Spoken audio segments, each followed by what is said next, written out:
So hello guys, welcome to BBL Vigyan. मैं प्रतीक शर्मा। और भैया आज की जो है काफ़ी समय बाद जो हम यहाँ पर वीडियोस को कंटिन्यू करते हैं। ठीक है जी, जो हो गया सो हो गया। जिसको नहीं पता क्या हो गया तो वो जो है यहाँ पर माई कोरोना एक्सपीरियंस वाली वीडियो को देख ले, अगर मन करता है तो।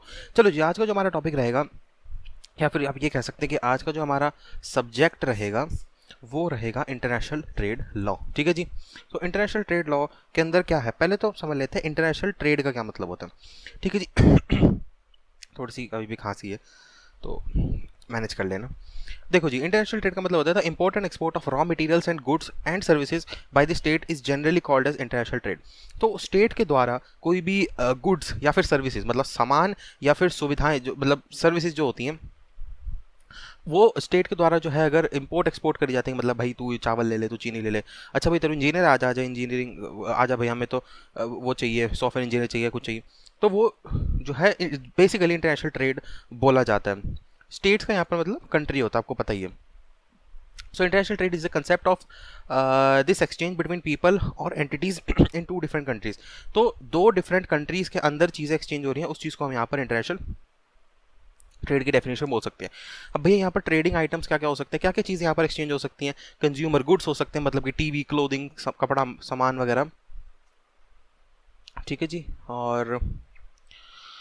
और उसके बाद कैपिटल के अंदर रॉ मटेरियल, फूड वगैरह आ सकता है। सर्विसेज जो है वो तो है ही भैया। ठीक है जी। और उसके बाद जो है हमारा आगे चलते हैं। एडवांटेजेस क्या है भैया इसका, इंटरनेशनल ट्रेड के एडवांटेजेस है optimal use of natural resources, availability of all type of goods. भैया अगर एक जगह पर चीनी बहुत सस्ती बन रही है और बढ़िया बन रही है, लेकिन हमारे यहाँ पर नहीं बन पा रही, तो हम उससे ले लेंगे। ठीक है जी, सस्ती भी पड़ेगी हमें। उसके बाद जो भैया specialisation, production of different goods in different countries. ठीक है जी। एडवांटेजेस इन लार्ज स्केल, तो एडवांटेजेस वैसे थे, मतलब नेचुरल रिसोर्सेज का फ़ायदा होगा। Availability of all type of good, कि भाई चीनी हमारे यहाँ नहीं बनती, ऐसी ज़मीन नहीं है या फिर गेहूँ नहीं उगता हमारे यहाँ पर, तो हम दूसरे से ले लें, मतलब हर चीज़ की अवेलेबिलिटी हो सकती है इससे। Advantages of large scale production. ठीक है जी, जो लार्ज स्केल प्रोडक्शन है उसमें जो है तुमको एडवांटेजेस करेगा। Stability in prices. ठीक है जी। क्योंकि भैया अब स्टेबिलिटी प्राइस, मतलब चाइना अगर हमें चीनी 10 रुपये किलो दे रहा है और वहीं पर हमारे को यूएस 20 रुपये किलो दे रहा है, तो भाई चाइना से ले लेंगे, पैसे मत ले लेना ऐसे कहीं। Increase in efficiency, efficiency increase होती है। इंटरनेशनल कॉपरेशन एंड अंडरस्टैंडिंग, भाई कंट्रीज के बीच में ट्रेड हो रहा है तो कॉपरेशन और अंडरस्टैंडिंग तो होनी लाजमी है। अब availability to face natural calamities, वही चीज़ अगर तुम्हारे यहाँ पर दिक्कत आ गई तो दूसरे से तुम ले सकते हो, क्योंकि उसके वहाँ पर वो चीज़ बन रही है। डिसएडवांटेजेस क्या, क्यों भाई डिसएडवांटेज क्या क्या हो सकते हैं। Economic dependence, misutilisation of natural resources, मतलब बता क्या होता है, भाई चाइना कह रहा है कि भाई चीनी तो मेरे यहाँ ही बन रही है और तो कहीं बन रही है, दबा के बनाओ चीनी और दबा के एक्सपोर्ट करेंगे, पैसा कमाएंगे, लेकिन उस वजह से नेचुरल रिसोर्सेज भी तो ख़राब हो रहे हैं हमें हमारे। इम्पोर्ट ऑफ हार्मफुल गुड, ये भी हो सकता है इसमें। स्टोरेज ऑफ गुड्स की प्रॉब्लम हो रह सकती है। वर्ल्ड वॉर जो है छिड़ सकती है। और डेंजर टू इंटरनेशनल पीस भी जो है यहाँ पर हो सकता है। तो वही चीज़ है ना, पेट्रोल अगर हमें दुबई से मिल रहा है और दुबई चौड़ा हो जाए कि हम नहीं दे रहे, दिक्कत हो जाएगी फिर। इंटरनेशनल ट्रेड थ्योरीज, वैसे तो ट्रीटीज़ वगैरह होती हैं, उसको दिक्कत नहीं है। ठीक है जी। इंटरनेशनल ट्रेड की थ्योरीज कौन कौन सी हमारे पास, फटाफट से हम ये देख लेते हैं। It attempts to analyse the pattern of international trade and suggest ways to maximise the gain from trade. International theories के अंदर हमारा यही है कि वो पैटर्न ऑफ इंटरनेशनल ट्रेड को समझने की कोशिश करता है। देख लेते हैं कौन कौन सी थ्योरीज है। पहली है मर्केंटलिज्म, या फिर मर्केंटाइल लॉ, आपने सुना होगा। तो मर्केंटलिज्म क्या है, this theory was developed in 16th century and dated till 18th century and considered to be the oldest theory of the international trade. ठीक है जी। सबसे पुरानी जो है थ्योरी ये है 16वीं सदी की, 16वीं से 18वीं सदी तक चली है मतलब। According to this theory the country's wealth could be determined by the amount of its gold and silver holding. इसके अकॉर्डिंग कंट्री की जो वेल्थ है, मतलब कितने मोटी असामी है कंट्री, वो जो है हम किस चीज़ से देख सकते हैं, गोल्ड, उसकी गोल्ड और सिल्वर की कितनी होल्डिंग है। So theorists believe that every country should increase its gold and silver holding by increasing its export and reducing import। तो वही चीज़ें ये कह रहा है कि भाई अगर गोल्ड और सिल्वर की किसी कंट्री को अपनी होल्डिंग जो है वो बढ़ानी है तो उसको एक्सपोर्ट जो है ज़्यादा करना पड़ेगा रेदर देन इम्पोर्ट, ताकि भाई वो गोल्ड बना सके, मतलब पैसा आ रहा है तो पैसे से तुम खरीद सकते हो। The country should focus on having trade surplus, that is value of export should be greater than the value of import. यार ये तो लॉजिकल है कि अगर तुमको मोटी आसामी बनना है तो तुम्हें एक्सपोर्ट ज़्यादा करना पड़ेगा रेदर देन इंपोर्ट, मतलब चीज़ें तुम बना के बाहर बेचो कंट्रीज़ में ताकि वहाँ से पैसा आए। ठीक है जी। Trade deficit should be avoided. It was Adam Smith who coined the term mercantilism system. तो एडम स्मिथ जो है हमारा इसने बनाई है ये रिस्ट्रेन, मतलब ये नाम दिया mercantilism system. Restraining import and encouraging exports, वही बात हो गई, एक्सपोर्ट ज़्यादा हो इंपोर्ट कम हो। Mercantilist failed to address the 3 relevant issues of international trade विचार। अब मर्केंटलिज्म के एक तरीके से आप इसको क्रिटिसिज्म भी कह सकते हो। जैसे क्या क्रिटिसिज्म है, क्योंकि मर्केंटलिज्म ने ये 3 चीज़ों के अंदर बताने में फेल हो गया। पहला है गेन्स फ्रॉम ट्रेड, दूसरा है स्ट्रक्चर ऑफ ट्रेड, मतलब कि which goods are exported and which are imported by each trading, और terms of trade, at what prices are export and import. तो ये 3 चीज़ें तो बताई नहीं। मतलब यूँ समझो कि मर्केंटलिज्म ने सीधा सीधा बोल दिया कि भाई एक्सपोर्ट ज़्यादा करो इंपोर्ट कम करो, लेकिन ये तो बताया नहीं किस चीज़ का एक्सपोर्ट करना है, किस क्वांटिटी में एक्सपोर्ट करना है, क्या टर्म्स ऑफ ट्रेड है, क्या प्राइजेस में एक्सपोर्ट इंपोर्ट लेना है। तो ये सारी चीज़ें हो गई, क्या गेन्स हो रहा है ये सब नहीं पता। हो सकता है कि अगर कंट्री जो है मतलब कोई ऐसी चीज़ बना रही है जो वो काफ़ी बल्क में बना पा रही है और एक्सपोर्ट कर रही है, उसको दिख रहा है कि एक्सपोर्ट ज़्यादा है इंपोर्ट कम है, लेकिन वो एक्सपोर्ट का रेट ही कम है। मतलब कि अगर फॉर एग्जांपल चावल और चीनी 2 चीज़ें हैं, चीनी बहुत ही सस्ती बिक रही है उसकी, लेकिन उसके पास चीनी बहुत सारी पड़ी है, वो बेचे जा रहा है बाहर, एक्सपोर्ट करी जा रहा है कंट्री से, लेकिन उसे चावल की ज़रूरत है जो कि उसके कंट्री में नहीं बन पा रहे, लेकिन वो चावल बहुत महंगा है और वो ले रहा है। दिखेगा तुम्हें ये कि एक्सपोर्ट ज़्यादा हो रहा है लेकिन इंपोर्ट कम हो रहा है, लेकिन हकीकत में वो लॉस में चल रहा है क्योंकि उसको चावल जो है 50 रुपये किलो मिल रहा है और चीनी उसकी 5 रुपये किलो बिक रही है। मेरे ख्याल से समझ आ गया होगा। तो क्रिटिसिज्म ऑफ मर्केंटलिज्म, ये 3 चीज़ें तो आपने बता दी इसी के अंदर। उसके आगे और क्रिटिसिज्म क्या हो सकता है? It is a philosophy of zero sum game where people benefit at the expense of other. ये जीरो सम गेम की उसमें चलता है कंसेप्ट पे कि जहाँ पर एक बंदे का फायदा तब होगा जब दूसरे का लॉस होगा।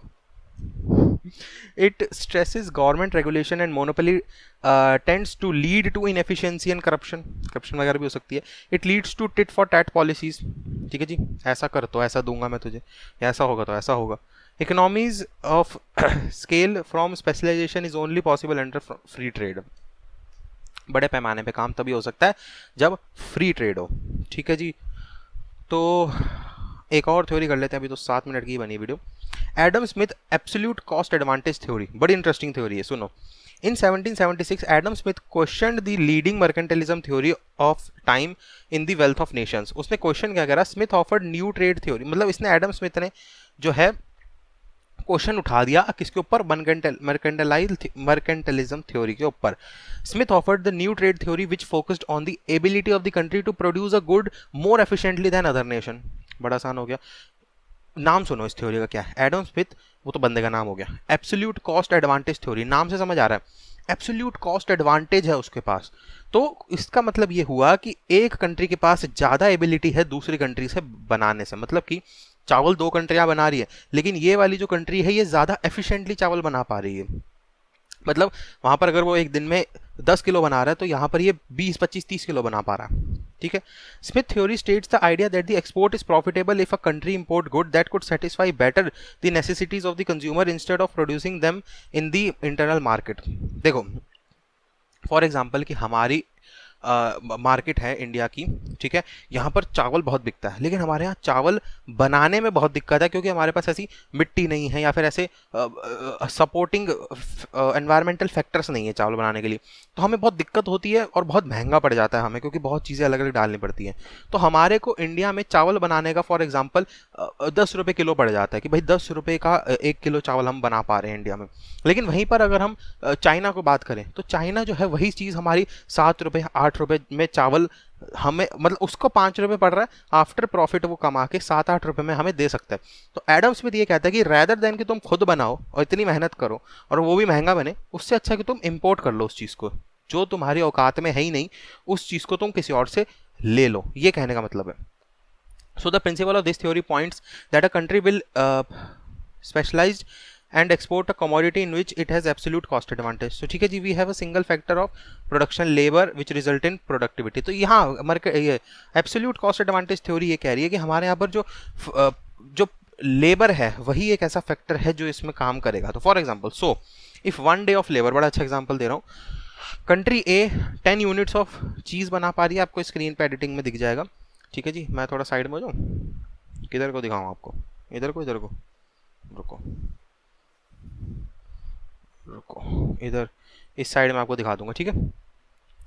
सो if with 1 day of labour country A जो है क्या बना पा रही है, 10 यूनिट्स प्रोड्यूस्ड ऑफ चीज़, ठीक है जी, चीज़ बना पा रही है वो, और 5 यूनिट्स ऑफ शुगर, ठीक है जी। और कंट्री बी जो है वो क्या बना पा रही है, 5 यूनिट्स ऑफ चीज़ और 10 यूनिट्स ऑफ शुगर। तो बड़ा आसान होगा, समझ में आ रहा है कि कौन किस चीज़ में एफिशिएंट है।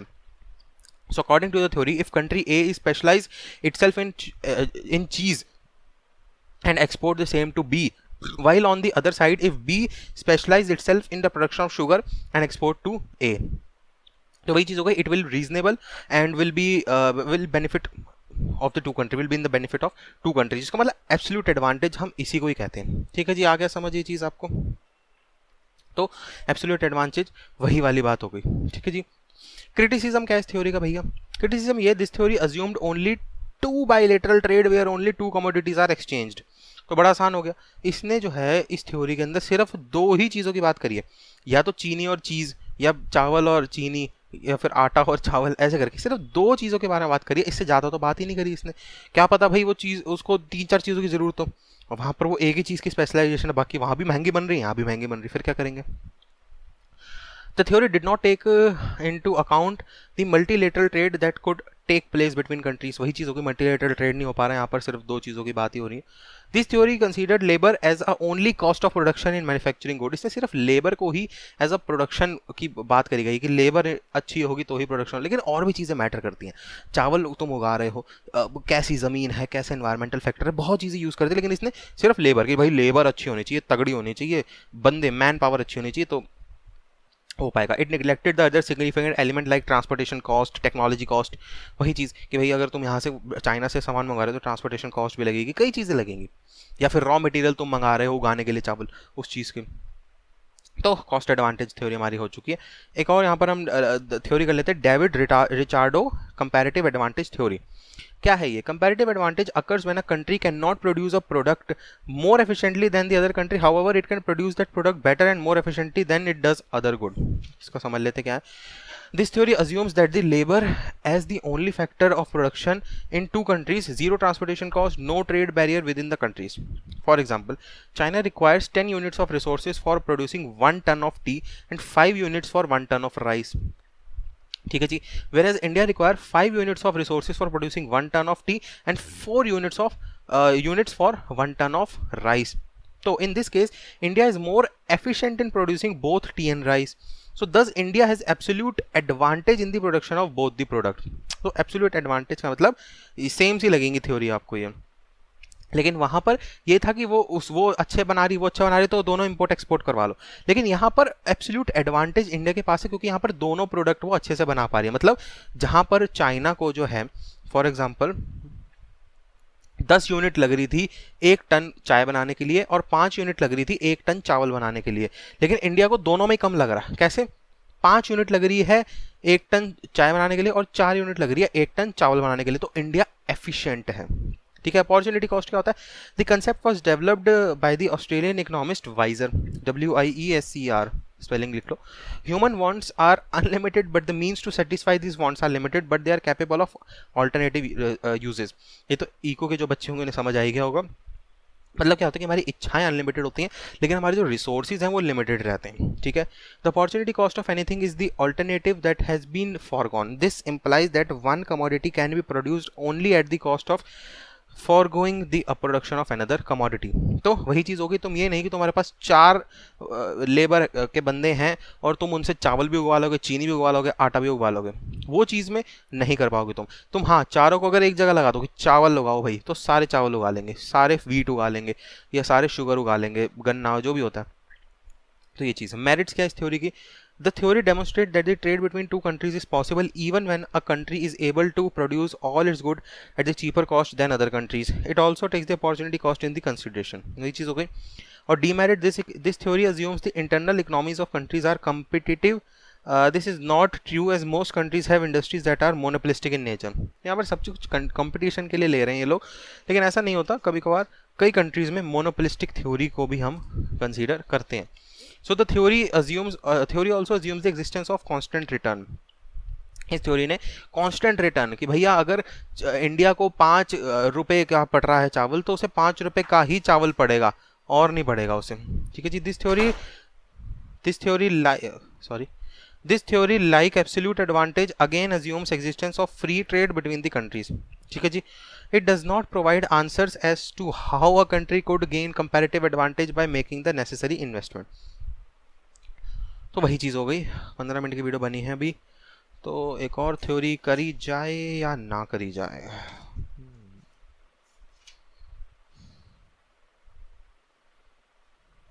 एक काम करते हैं, वीडियो को अभी रोकते हैं। दो थ्योरी और रह गई हैं, 2-3 थ्योरी, उसको जो है हम आगे कंटिन्यू करेंगे। ठीक है जी।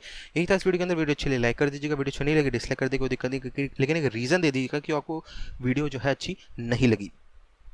बाकी भैया डिस्क्रिप्शन खोल के देख ले करो, वहाँ पर मेरे साथ आपको कॉन्टैक्ट लिंक्स मिल जाएंगे।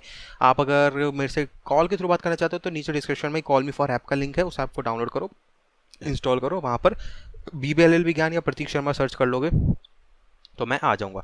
और प्रतीक की स्पेलिंग PRATEEK है, IK नहीं है। ठीक है जी। और भैया सब्सक्राइब अगर करा हुआ तो आपसे बढ़िया बंदा कोई नहीं, सब्सक्राइब नहीं करा कर लो। ऐसे इंपॉर्टेंट सब्जेक्ट्स को जो है तुम लोग और इंपॉर्टेंट टॉपिक्स को जो है तुम लोग कर दोगे मिस। सब्सक्राइब करने के बाद एक बेल आइकन होगा, उसको क्लिक करके ऑल पे कर देना ताकि सारी नोटिफिकेशन आपके पास पहुंच जाए जैसे ही मैं कोई भी वीडियो अपलोड करता हूँ वैसे ही। चलो जी, thanks for watching. BBLL Prateek Sharma signing on, bye, take care and या कोरोना से बच के।